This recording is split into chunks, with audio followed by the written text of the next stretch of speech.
भक्ति और शौर्य के अमर साधक गुरु गोविंद सिंह। इधर विश्वासघाती गंगू रसोइयों की अक्ल पर पत्थर पड़ गए। वह पापी अपने घर में आश्रय लिए गुरु गोविंद सिंह के पुत्रों तथा माता से घात करने की सोचने लगा। उसका मन उसकी उन जेवरात तथा जवाहरात की पिटारी पर ललचा उठा जो आपत्तिकाल के लिए माताजी अपने साथ ले आई थी। एक दिन उसने वह पेटी गायब ही कर दी और जाहिर कर दिया कि चोरी हो गई है, पर उसका पापी मन आश्वस्त न हो सका। उसे डर था कि माता ने उसकी यह चाल समझ ली है। निदान उसने उन्हें समाप्त कर देने की ठानी, किंतु उसे उन सिंह संतानों और सिंह जननी पर हाथ उठाने की हिम्मत ही न पड़ी।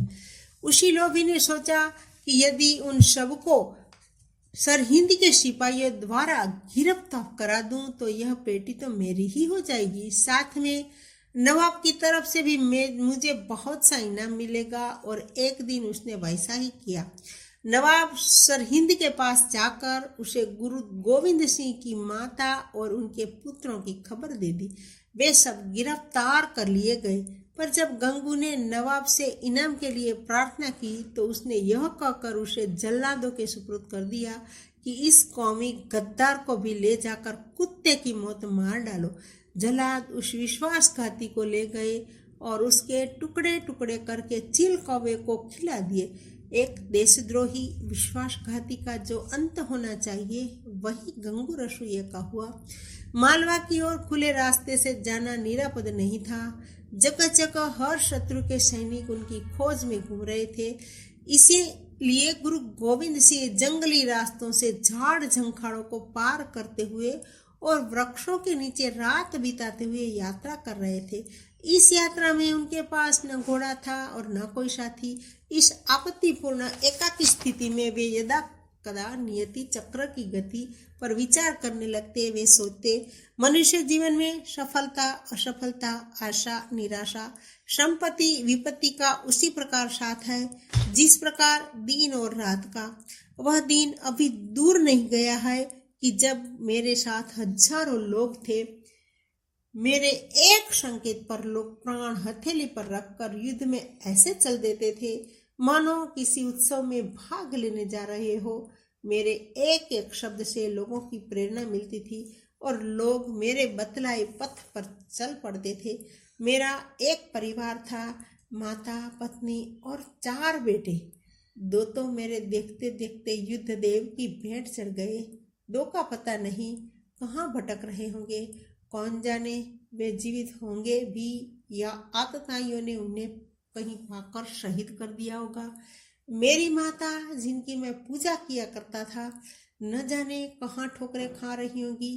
पत्नी जिसका आजीवन साथ निभाने के लिए मैं वचनबद्ध था, नियति चक्र के वेग में पकड़कर न जाने कहाँ पहुंची होगी।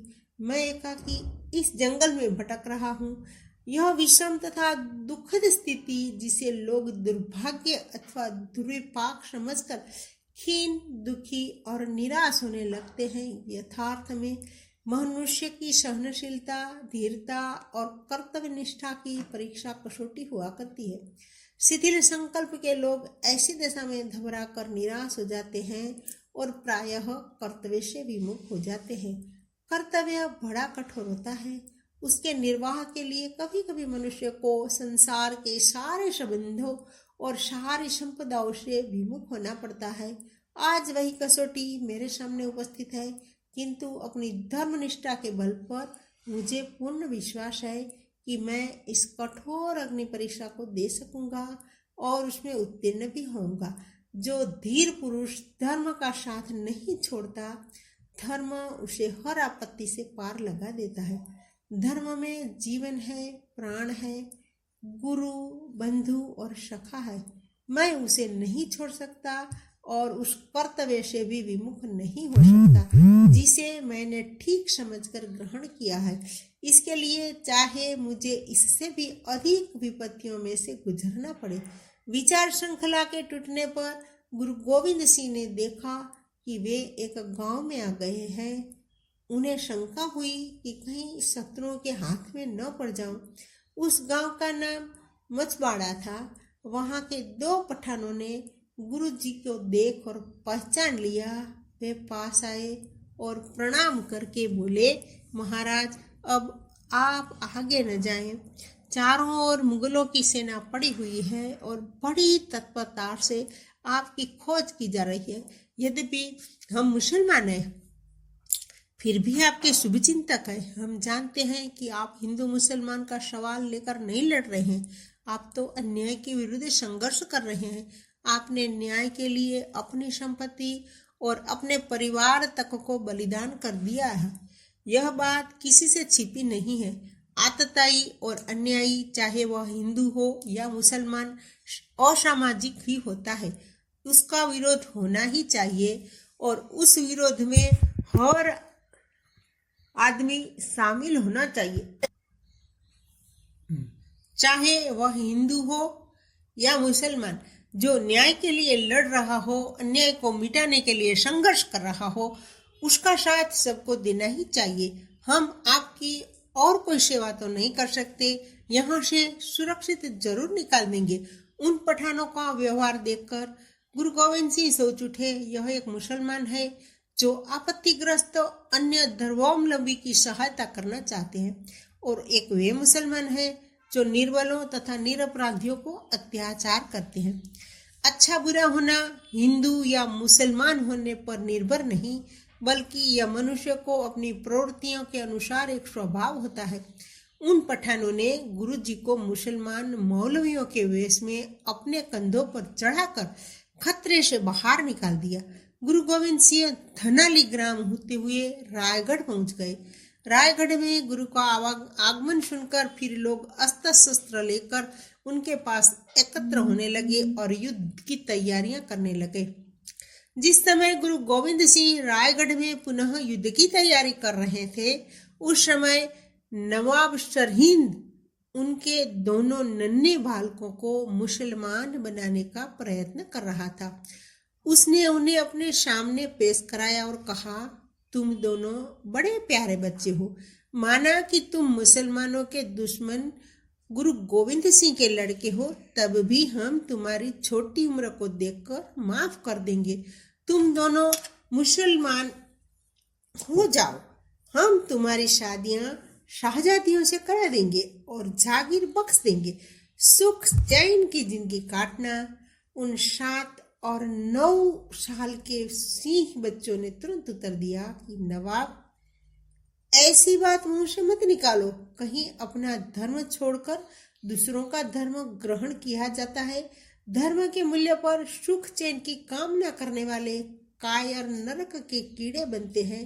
जिसके कुल ने अपने धर्म की रक्षा में सर्वस्व बलिदान कर दिया है, वे मुसलमान हो जाएंगे, ऐसी आशा आपने किस भ्रम से बना ली।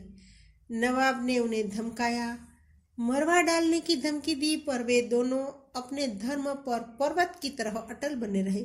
उनकी निर्भीकता, दृढ़ता और धर्मनिष्ठा देखकर नवाब सरहिंद जल भूनकर खाक हो गया। उसने दरबार को संबोधित करके कहा कि आप लोग बताएं कि इन काफिर शापोलों को क्या सजा दी जाए। दरबार के हर विवेकशील व्यक्ति ने यह कहा कि यह तो अभी बच्चे हैं, निरपराध है, इनके कोई भी सजा न दी जानी चाहिए। ये रहम और मोहब्बत के हकदार है, इन्हें माफ किया जाए और रिहा कर दिया जाए। किंतु धर्मांध नवाब को उनकी राय पसंद नहीं आई। वह तो उन्हें मुसलमान बनाने का प्रण लेने पर उतारू था। उसने फिर उनसे मुसलमान हो जाने के लिए कहा, पर जब वे किसी प्रकार न माने तो उसने उन्हें किले की दीवार में चुनवा देने का हुक्म दिया। उन वीर बालकों को दीवार में चुनवाई शुरू हो गई। नवाब सरहिंद खड़ा खड़ा यह पाप देखता रहा। बीच में उसने फिर कहा, लड़कों, अगर अब भी तुम मुसलमान होना मंजूर कर लो तो सीने तक आई यह दीवार अब भी तोड़ी जा सकती है, नहीं तो यह पूरी कर दी जाएगी और तुम उसमें दबकर मर जाओगे।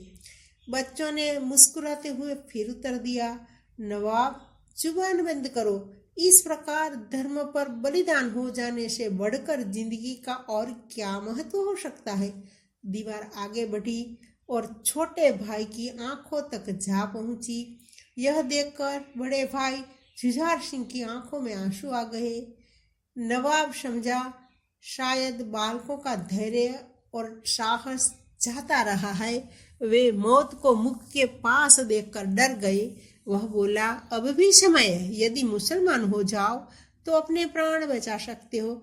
बड़े भाई ने तुरंत उत्तर दिया, जीवन तो नश्वर है, उसे तो एक दिन नष्ट ही होना है। उसकी लालच में आकर धर्म से च्युत होने का क्या अर्थ? तब तुम्हारे आंखों में आंसू क्यों? नवाब ने फिर पूछा। जुझार सिंह ने कहा, संसार में पहले मैं आया, देश धर्म पर पहले मुझे बलिदान होना चाहिए था, किंतु देख रहा हूं कि यह गौरव मेरा छोटा भाई लिए जा रहा है। इसी दुख से मेरी आंखें गीली हो गई है। बच्चे की बात सुनकर सभी के मस्तक आदर में नत हो गए, किंतु नवाब सरहिंद तो अपने सिर कलंक लेना ही चाहता था। उसने अंतिम ईंटें रखने का आदेश दिया और इधर जल्लाद ईंटें रखने का उपक्रम कर रहा था और इधर यह पवित्र वाणी गूंज रही थी। वांशासी जीर्णानि यथा विहाय नवानि गृह्णाति नरोपराणि तथा शरीराणि विहाय जीर्णान्यानि संयाति नवानि देहि। दीवार पूरी हो गई और गुरु गोविंद सिंह के वे दोनों नैनिहाल सदा सर्वदा के लिए उसमें समाहित हो गए, किंतु तब भी चलते समय लोग दूर तक उस बलि समाधि से निकलती हुई ओम ओम की प्रणव प्रतिध्वनि सुनते ही रहे। रायकोट में अपने दोनों छोटे पुत्रों के बलिदान का समाचार पाकर गुरु गोविंद सिंह हर्ष से गदगद हो उठे। उनकी आंखों में आनंद की अश्रुधारा बह चली। वे बोले, जिस पवित्र धर्म पर ऐसे ऐसे बच्चे स्वाभिमान पूर्वक अपना बलिदान देने लगेंगे, उस धर्म को संसार में कौन मिटा सकता है। जल्द ही अत्याचारियों का अंत होगा और देश के सुदिन फिर लौटेंगे। रायकोट के संगठन करते हुए जिस समय गुरु गोविंद सिंह नांदेड़ पहुंचे, उस समय उन्हें पता चला कि यहाँ पर एक बड़ा वीर वैरागी रहता है, किंतु कतिपय कारणों से उसे वैराग्य हो गया और वह तरुण अवस्था में ही संन्यास लेकर वनवासी हो गया है। गुरुजी तुरंत उसके पास पहुंचे और बोले, वैरागी, क्या तुम्हें देश धर्म पर छाई हुई आपत्ति का आभास नहीं होता? संत का कर्तव्य तो पीड़ितों का कष्ट दूर करना है, परंतु तुम ऐसे संत हो कि जिस समय देश धर्म को तुम्हारी सेवाओं की आवश्यकता है, उस समय तुम एकांत सेवन करते हुए वन में बैठे हुए हो। केवल भजन से ही किसी का मुक्ति नहीं मिलती, इसके लिए संसार में सत्कर्म भी करने होते हैं। जिस समय समाज पर आपत्ति के बादल बरस रहे हो, उस समय केवल अपनी मुक्ति के लिए ही समाज से दूर रहकर प्रयत्न करना घोर स्वार्थ है। इसका प्रतिपादन करने से मनुष्य को मुक्ति नहीं मिल सकती। आज की सच्ची साधना देश धर्म के लिए लड़ते लड़ते मर जाना है। इसीलिए उठो और देश धर्म के प्रति अपने वास्तविक कर्तव्य का पालन करो। गुरु गोविंद सिंह के प्रेरणा से भरे वचन सुनकर वह वैरागी जो बंदा के नाम से प्रसिद्ध था, उठा और गुरु से शस्त्र लेकर पंजाब की ओर चल दिया। पंजाब में उसने धर्म सेना का संगठन किया और पंजाब में धर्म युद्ध की दुंदुभी बजा दी। बड़ा भयंकर युद्ध हुआ। इस युद्ध में बंदा और उसके साथियों की विजय हुई। सरहिंद की नवाब और सेना मारी गई। बंदा ने पंजाब का पूरा प्रदेश जीतकर उस पर हिंदू धर्म का झंडा फहरा दिया और इस प्रकार एक वीर ने अपने साथियों के सहयोग से सदियों से चला रहा मुसलमान शासन को पंजाब से उखाड़ फेंका। गुरु गोविंद सिंह को जब इस विजय पता लगा तो वे बड़े प्रसन्न हुए और लोगों से कहने लगे, अब लोगों को और भी संगठित और सावधान हो जाना चाहिए, क्योंकि सरहिंद की पराजय से खिन्न होकर दिल्ली का बादशाह और पंजाब के आसपास के यवन शासक मिलकर पंजाब में अंकुरित स्वतंत्रता के पौधे को उखाड़ फेंकने का प्रयत्न अवश्य करेंगे। गुरु गोविंद सिंह का अनुमान ठीक ही निकला। दिल्ली के बादशाह औरंगजेब ने 30-40 हजार सेना और उसके नायक अब्दुल सम्मद खां को पंजाब में संगठन तथा वीर बंदा को मिटा डालने के लिए भेजा। अब्दुल सम्मद ने पंजाब के आसपास के यवन शासकों को संगठित किया और कई लाख सेना लेकर बंदा पर आक्रमण कर दिया। वीर बंदा बैरागी ने भी वहां के हिंदू राजाओं को संगठित किया, किंतु वे तो सदा विलास की नालियों में पड़े देश धर्म को भूले हुए थे। वीर बंदा बैरागी उस विशाल भववाहिनी में घिर गया। उसकी सेना तथा खाद्य सामग्री कम हो गई, भूखों मरने की स्थिति हो गई। विवश होकर उसने अपने शेष साथियों को लेकर शत्रु से जूझ जाना ही ठीक समझा। निदान वह अपने बचे हुए थोड़े से साथियों को लेकर यवनों की विशाल सेना में घुस गया और ऐसा भयंकर युद्ध किया कि उनके छक्के छूट गए, किंतु अंत में एक एक साथी के मर जाने पर वह वीर भी बंदी हो गया। वीर बंदा बैरागी को गिरफ्तार करके दिल्ली लाया गया। औरंगजेब ने उनके सामने मुसलमान हो जाने का प्रस्ताव रखा। उसने उसके प्रस्ताव घृणा प्रकट करते हुए कहा, ना समझ बादशाह, तुम प्राणों का भय दिखलाकर एक धर्मवीर को उसके धर्म से विचलित नहीं कर सकते। औरंगजेब ने बंदा के शरीर की मोटी मोटी गर्म चिमड़ों से बाहर निकलवा ली, यहाँ तक कि उसकी हड्डियों का ढांचा मात्र शेष रह गया, किंतु वह अपने धर्म से न तो विचलित हुआ और न उसने हाँ भरी। अंत में वह हंसता हंसता सत श्री अकाल का घोष करते हुए भूमि पर गिरकर स्वर्ग सिधार गया।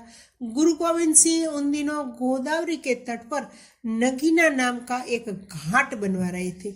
दिन भर उस काम में व्यस्त रहकर वे सायंकाल प्रार्थना कराते और लोगों को संगठन तथा बलिदान का उपदेश दिया करते थे। उन दिनों उनके पास उनके अनेक मुसलमान शिष्य भी रहते थे, किंतु उन मुसलमान भक्तों में एक शत्रु भी छिपा हुआ था। उसका नाम अत्ताउल्ला खां था। उसका पिता पैदे खां एक युद्ध में गुरुजी के हाथ से मारा गया था।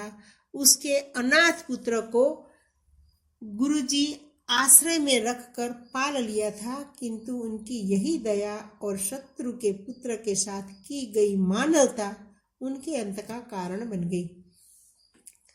दुष्ट अत्ताउल्ला खां हर समय इस घात में रहता था कि कब गुरुजी के अकेले में असावधान पाए और मार डाले।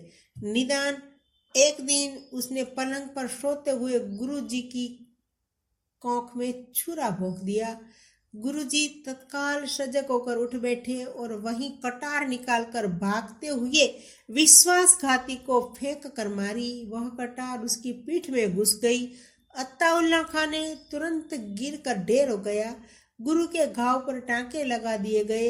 सायंकाल उन्होंने प्रार्थना सभा में लोगों को बतलाया कि मेरी इस घटना से शिक्षा लेकर हर सज्जन व्यक्ति के यह नियम बना लेना चाहिए कि यदि शत्रु पक्ष की निराश्रय की स्थिति में सहायता भी करनी हो तो उसे अपने निकट न रखना चाहिए और सदा उससे सावधान ही रहना चाहिए, क्योंकि कभी कभी असावधान परोपकार भी अनर्थ का कारण बन जाता है। तभी औरंगजेब मर गया और बहादुर शाह ने धार्मिक अत्याचार बंद कर गुरु से संधि कर ली। उसने गुरुजी की सेवा में बहुत से अस्त्र शस्त्र तथा धन भेजा। उसी के साथ एक ऐसी कमान भेजी जो सामान्यतः लोगों से उठती भी न थी, पर गुरु गोविंद सिंह ने उसे बलपूर्वक झुकाकर चढ़ा दिया। इसी क्रिया में उनके जख्म के टांके टूट गए और रक्त की धारा बह चली। गुरु गोविंद सिंह चारपाई पर पड़ गए।